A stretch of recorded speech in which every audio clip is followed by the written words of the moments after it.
Hello guys, welcome back to my channel Eco Tutor. Here we will read English newspaper with Hindi explanation. So let's get start. Here the title is Kerala ragging rock turns political. तो ragging means जो पुराने student जो हैं वो नए जब student है admission लेते हैं कॉलेज वगैरह में तो उनको तंग करने के लिए जो वो करते हैं उसको हम रैगिंग कहते हैं।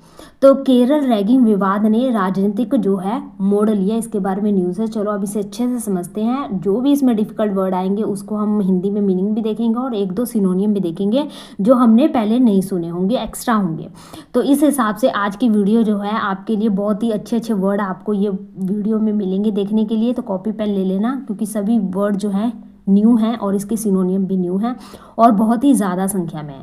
तो देखते हैं। Ragging of 3 freshers by 3rd year students of government nursing college at Kottayam in Kerala is the fallout of the refusal of the former to part with the hafta money demanded by the seniors to buy liquor and drugs। तो ragging की गई। Ragging तो आपको पहले बता दिया। 3 freshers यानी कि न्यू, जो न्यू है किसी भी काम में या फिर कहीं पे न्यू हैं, उनके पास कोई स्किल नहीं है तो उनको हम फ्रेशर कहते हैं। जैसे कि आप कहीं जॉब ढूंढने जाते हो तो वो आपको पूछते हैं ना कि आपने पहले आपके पास कोई एक्सपीरियंस है, तो आप कहते हैं नहीं, आप क्या हो, फ्रेशर हो, न्यू हो, आपके पास कोई ऐसा एक्सपीरियंस नहीं है। तो 3 न्यू स्टूडेंट की रैगिंग की गई। किसके द्वारा? 3rd ईयर के स्टूडेंट के द्वारा। वो 3rd ईयर के स्टूडेंट कौन से थे? केरला के कोट्टयम कॉलेज है जहाँ गवर्नमेंट नर्सिंग कॉलेज, वहाँ के इन स्टूडेंट ने न्यू स्टूडेंट की रैगिंग की। और ये इज़ द फॉल आउट, ये जो फॉल आउट था, fall out means phrasal verb है, इसका मतलब होता है विवाद, डिस्प्यूट, झगड़ा, लड़ाई। तो इसे के लिए एक सिनोनियम है ब्रेबल, BRABBLE, ब्रेबल या क्वेरल तो आपको पता ही है। तो ये विवाद किस बात को लेकर था? रिफ्यूज़ल को लेकर। रिफ्यूज़ल मीन्स मना कर देना, रिजेक्ट कर देना। तो उन्होंने जब मना कर दिया, पार्ट विद, एक और फ्रेजल वर्ब है। आज आपको फ्रेजल वर्ब बहुत ही बढ़िया देखने को मिलेंगे। तो पार्ट विद का मतलब होता है किसी चीज़ को त्यागना या उसका भुगतान करना या खर्च करना। जैसे कि मुझे नया फ़ोन खरीदने के लिए कुछ पैसे जो हैं खर्च करने पड़े, ठीक है। तो इसे हम इंग्लिश में कैसे लिखेंगे? I had to part with money, part with some money for a new phone के लिए मुझे कुछ पैसे खर्च करने पड़े या उसका भुगतान करना पड़ा। तो एक तो हो गया इसका भुगतान के सेंस में, और दूसरा हम जो है इसके और इसका मीनिंग क्या निकल सकता है? जैसे कि आप कोई चीज़ खरीद रहे हो या बेच रहे हो या फिर उसका परित्याग कर रहे हो, उसको छोड़ रहे हो। जैसे कि एक सेंटेंस देखते हैं, उसे अपनी कार बेचनी पड़ी। तो यानी वो क्या कर रहा है? अपने कार को त्याग कर रहा है, यानी कि उसको बेच रहा है। तो इसे भी हम कैसे लिखेंगे? He had to part with his car. तो उसे अपने कार को क्या कर दिया? बेच दिया। तो ऐसे भी लिख सकते हैं। तो आपको पता चल गया होगा कि पार्ट विद क्या है। पार्ट विद का मतलब होता है किसी चीज़ को खर्च करना, उससे दूर होना या फिर भुगतान करना। तो ऐसे फ्रेजल वर्ब होते हैं जिनका मतलब जो है बिल्कुल ही एक्स्ट्रा ऑर्डिनरी होता है, यानी कि हट के एकदम मीनिंग उनका निकल के आता है। तो उनके लिए हमें उनको याद करना पड़ता है। लेकिन कई ऐसे होते हैं जिनको देखने से ही पता चल जाता है कि इनका मीनिंग क्या होगा। तो यहाँ पे जो 2 फ्रेजल वर्ब थे, ये दोनों का मतलब देखो कहाँ से इनका अर्थ जो है निकल के आ रहा है, बिल्कुल हट के इनका अर्थ निकल के आ रहा है, ठीक है।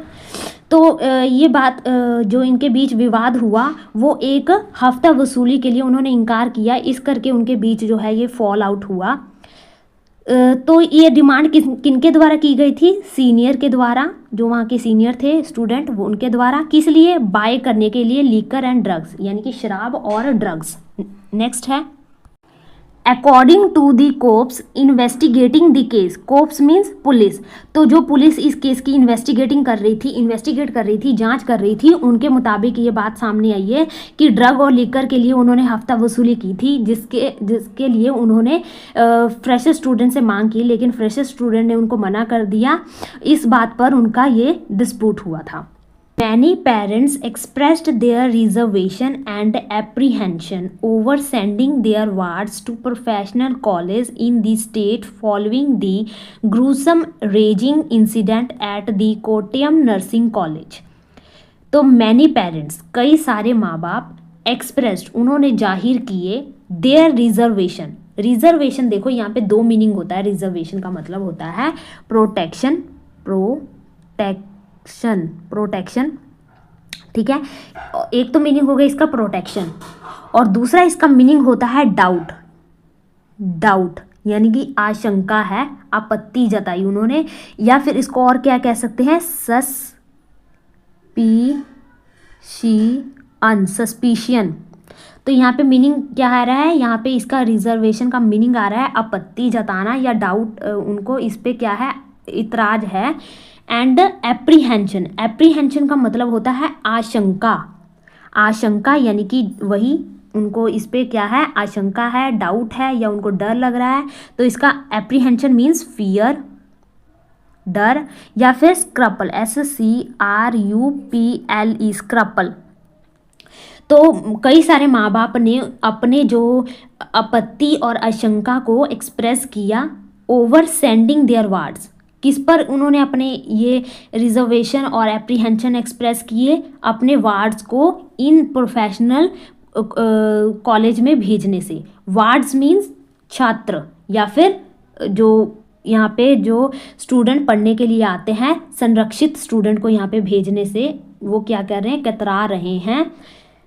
स्टेट फॉलोइंग दी ग्रूसम, फॉलोइंग यानी कि बाद, और ग्रूसम का मतलब होता है जो डरा देने वाला हो, भीषण हो। जैसे कि आग जब लगती है तो अगर वो अपना बहुत ही विकार रूप ले लेती है तो वो क्या है, भीषण, भयंकर। तो इसे हम और क्या कह सकते हैं, GRUELI, ग्रूलिंग, या फिर कहेंगे ग्रिसली, GRISLY, ग्रिसली। तो जो ये कॉलेज में ये जो बहुत ही जो ये रैगिंग है, ये क्या था, ग्रूलिंग था, भीषण था, भयंकर था। इसको देखकर वो जो पेरेंट्स है घबरा गए हैं और वो नहीं चाहते कि उनके बच्चे जो है इस कॉलेज में आएँ और स्टडी करें। और ये कहाँ पे ग्रूसम रैगिंग हुई, कोट्टयम नर्सिंग कॉलेज में। नेक्स्ट चलते हैं। Next is Lakshmana Perumal. जो लक्ष्मणा पेरुमल है, father of one of the students. तो यहाँ पे एक ग्रामर रूल भी सीखेंगे, पहले इसका मीनिंग देख लेते हैं कि जो लक्ष्मणा पेरुमल है एक पेरेंट्स की क्या है, फादर है, एक पेरेंट्स का पिता है। तो यहाँ पे देखो रूल क्या है, father of one of the student. तो जैसे कि हम बताते हैं वन ऑफ द स्टूडेंट, तो यहाँ पे देखो स्टूडेंट क्या है, प्लूरल लिखा है। तो कभी भी जब हम वन ऑफ के बाद हम हमेशा जो है आगे जो नाउन लिखेंगे इसके बाद वो क्या होता है, प्लूरल होता है। जैसे कि one of the students, one of the parents, one of the boys, one of the girls, ठीक है। तो वन ऑफ द फ्लावर्स यानी कि खूब सारे में से एक फ्लावर की बात की जा रही है। तो वैसे ही कई सारे स्टूडेंट में से किसी एक स्टूडेंट के पिता की बात की जा रही है यहाँ पे। टोल्ड मीडिया, उसने मीडिया को बताया दैट दी परपिट्रेटर्स हमने पहले भी वर्ड किया है, इसका मतलब होता है अपराधी, ठीक है। तो वो परपिट्रेटर मीन्स अपराधी, और इसे और हम क्या कह सकते हैं, ऑफेंडर, OFFENDR, ऑफेंडर, या फिर कह सकते हैं हम इसे मैकब्रे, ठीक है। या फिर हम इसे और क्या कह सकते हैं, डेलिंक्वेंट, DELINQUENT, डेलिंक्वेंट। तो ये इसके सिनोनियम हो जाएंगे परपिट्रेटर्स के, ऑफेंडर, मैकब्रे या डेलिंक्वेंट, जो गलत काम करते हैं।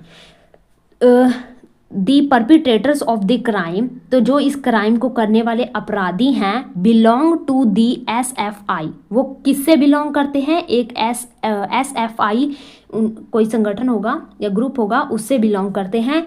The student wing of the CPI, और ये स्टूडेंट विंग है CPI का, एंड इंजॉयड पॉलिटिकल पैट्रोनेज।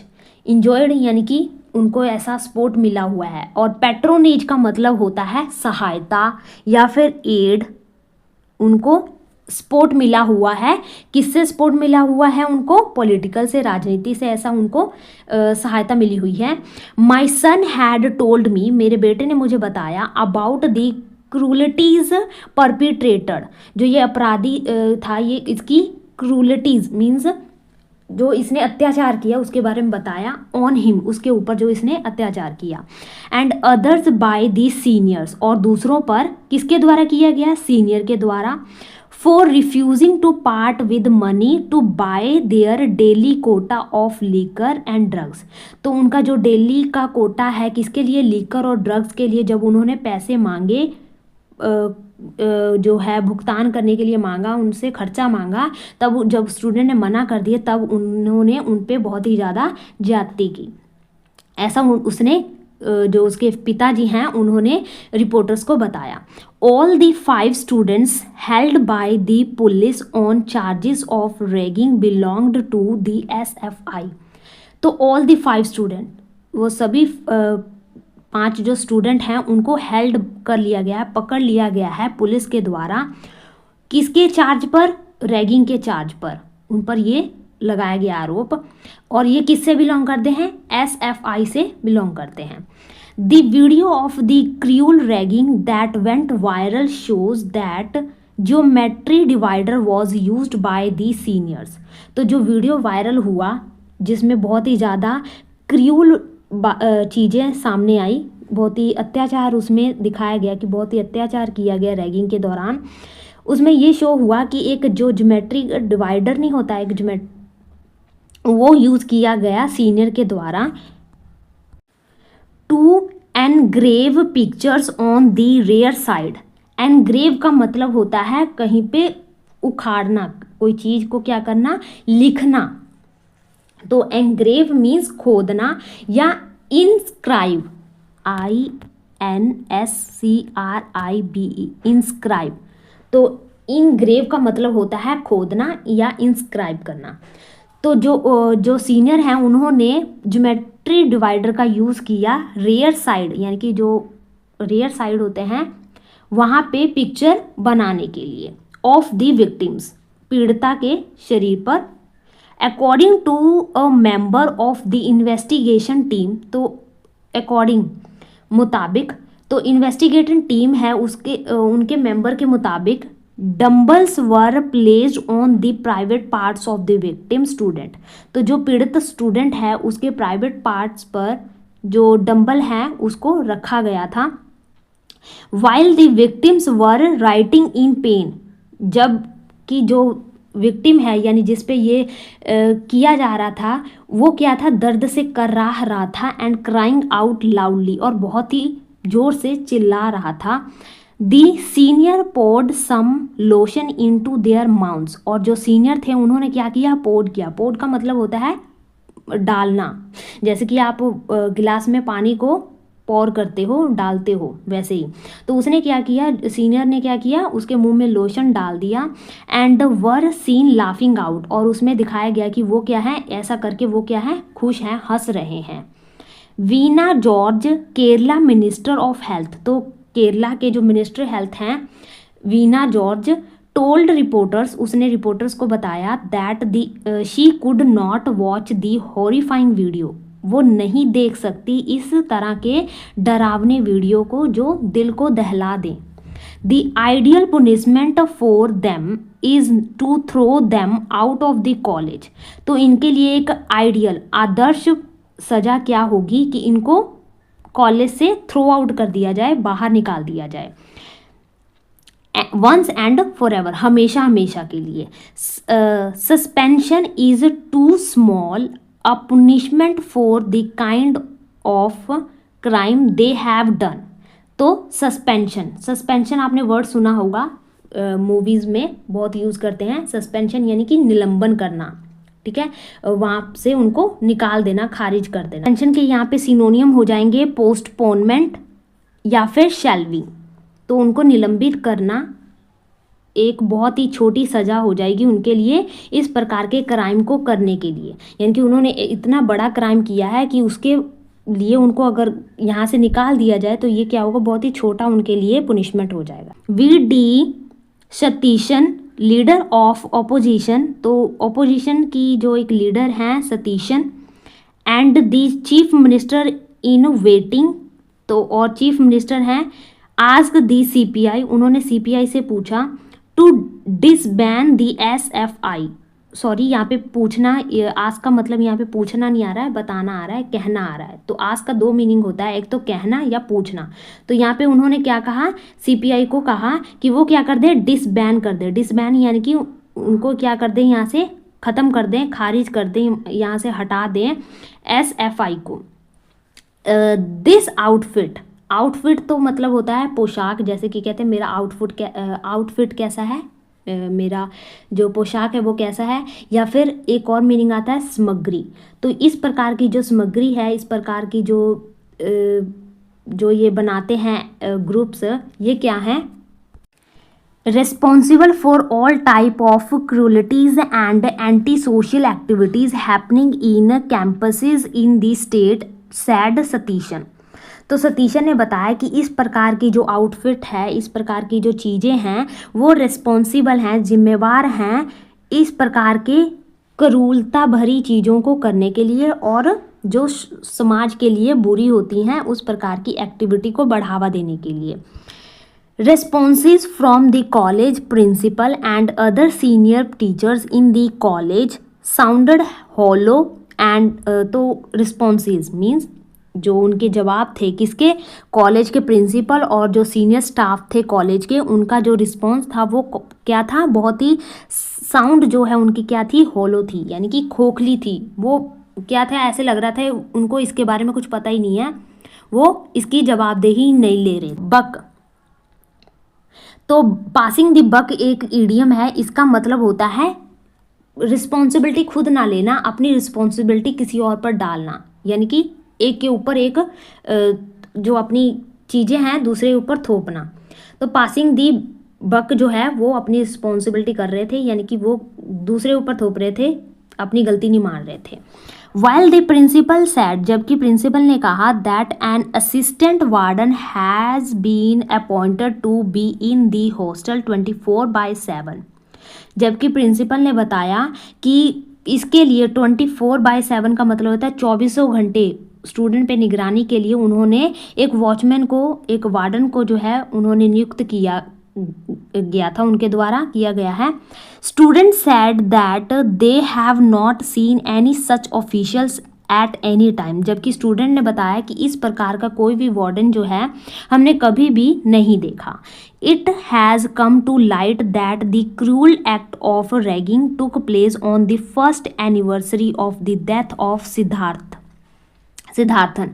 तो ये बात सामने आई कि इस प्रकार का जो ये बहुत ही घटिया और एकदम दिल को दहला देने वाला जो ये एक्ट है, ये कब हुआ, first anniversary of the death of Siddharth की जो डेथ एनिवर्सरी थी, पहली डेथ एनिवर्सरी थी, उस दिन ये घटना घटित हुई। A first year veterinary science student at the government veterinary college in Wayanad. तो ये सिद्धार्थ कौन था, सिद्धार्थ एक यहाँ पे एक वेटेरिनरी का मतलब होता है पशु चिकित्सक, जो पशु की स्टडी करते हैं, पशु की बीमारियों के बारे में स्टडी करते हैं। तो पशु चिकित्सक का वो एक स्टूडेंट था, कहाँ पे, government veterinary college in Wayanad में। नेक्स्ट चलते हैं।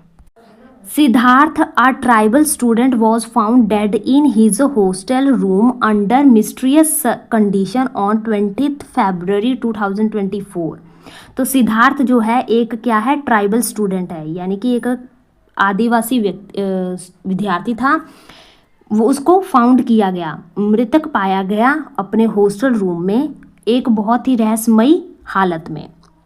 कब, 20 फरवरी 2024 को। Following 3 days and the night ragging by the SFI student. कब, SFI स्टूडेंट द्वारा 3 दिन और 3 रात पहले उसके साथ रैगिंग की गई थी। उसके बाद उसको 20 फरवरी 2024 के दिन मिस्टीरियस कंडीशन के तहत उसके हॉस्टल रूम में उसको डेड पाया गया। दो दी 16 accused were arrested with in weeks, जबकि 16 आरोपी जो हैं उनको एक हफ्ते के अंदर अंदर गिरफ्तार कर लिया गया and were suspended from the college, और उनको कॉलेज से सस्पेंड कर दिया गया, सस्पेंशन कर दिया गया उनको। Judiciary in Kerala came to their help, जबकि जो जुडिशरी है वो क्या है, केरला की जो जुडिशरी है वो उनकी हेल्प के लिए आगे आई। Allow them to attend regular classes, और उनको परमिशन दे दी कि वो हमेशा जो है रेगुलर क्लासेस अटेंड कर सकते हैं। But a division bench of the Kerala high court quashed on 5 February the order of the single bench. तो ये सिंगल बेंच की जो कमांड रखी थी कि वो रेगुलर क्लासेस ज्वाइन कर सकते हैं, तो इसको केरला की हाई कोर्ट ने क्या कर दिया, कॉश कर दिया। कॉश का मतलब होता है रद्द कर देना, खारिज कर देना। तो 5 फरवरी को उसने रद्द कर दिया। Which had allowed the accused to attend regular classes, जिसमें जो है उन्होंने कहा था कि जो आरोपी है वो रेगुलर क्लासेस ज्वाइन कर सकता है। ठीक है, तो यहाँ पे हमारा न्यूज़ खत्म होता है गाइज। आई होप आपको यहाँ तक सब समझ लग गया होगा। आपको इसमें जो वर्ड डिफिकल्ट आए होंगे आपको अच्छे से समझ लग गया। आज के लिए हम इतने रखते हैं गाइज, मिलते हैं नेक्स्ट वीडियो में। Thank you for watching.